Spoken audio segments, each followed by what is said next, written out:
समाक्षी साहब, समझ में ये नहीं आता नरेंद्र मोदी क्यों एक शब्द अभी तक अयातुल्ला खामनेई की हत्या के बारे में, इस पूरे संकट के बारे में नहीं कह पाए हैं। अगर हमारी विदेश नीति कुछ होती तो चाहे एक का हम पक्ष लेते या किसी और का हम पक्ष लेते, कम से कम वो स्पष्ट होता।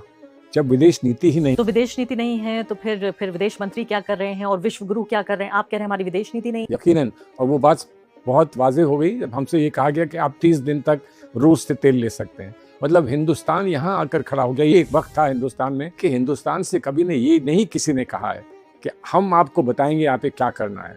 जब जवाहरलाल नेहरू गए थे और उनकी वो तस्वीर आप देखती हैं जो प्रेसिडेंट केनेडी के साथ उनकी तस्वीर थी, वो ये बताती है कि हिंदुस्तान और अमेरिका का एक खास रिश्ता था। तो हम गरीब देश थे लेकिन हमारे पास स्वाभिमान था, हमारे पास समझ थी, अकल थी, दूरअंदेशी थी। हमको ये समझ थी कि मुल्क में, हमारे मुल्क को दुनिया में अपनी जगह बना के रखना है तो उसके लिए क्या करने की ज़रूरत है। सरकार के पास अल्फाज हैं, आवाज़ नहीं है।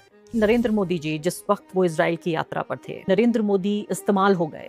He was used, India was used, एक कवर की तरह इस्तेमाल किया गया कि दुनिया को ये लगे कि यहाँ पर तो नरेंद्र मोदी दुनिया के सबसे बड़े लोकतंत्र के नेता यात्रा पर आए हैं इजराइल की, और दूसरी तरफ तैयारी हो रही थी यहाँ हमले के लिए ईरान पर। आपको लगता है कि हमें पता नहीं था, हम बेवकूफ़ बने, हमारा इस्तेमाल हुआ?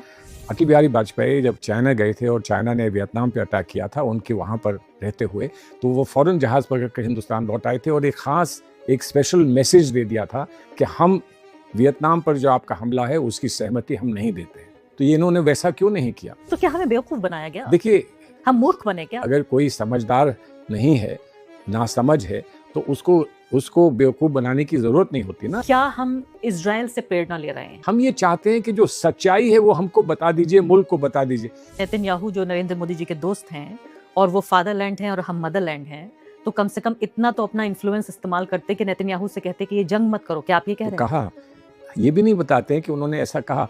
ये कह दें हम उनके साथ हमदर्दी करेंगे। अगर वो ये कह दें कि भाई मैंने कई दफ़ा कहा, वो मानते नहीं है, कम से कम ये हमको बता दे कि वो मानते नहीं है। बाकायदा डोनाल्ड ट्रंप ये कह रहे हैं, बताइए। हम बताएंगे कि कौन सी सरकार बनेगी ईरान में, बताइए। हम बताएंगे अगर सुप्रीम लीडर भी कोई बनता है तो हमारी पसंद का होना चाहिए।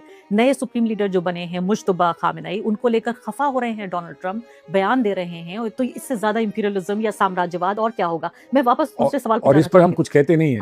हम ये कहते हैं कि भाई बेहतर यही है कि कुछ ना कहो, बेहतर यही है कि कुछ ना कहो।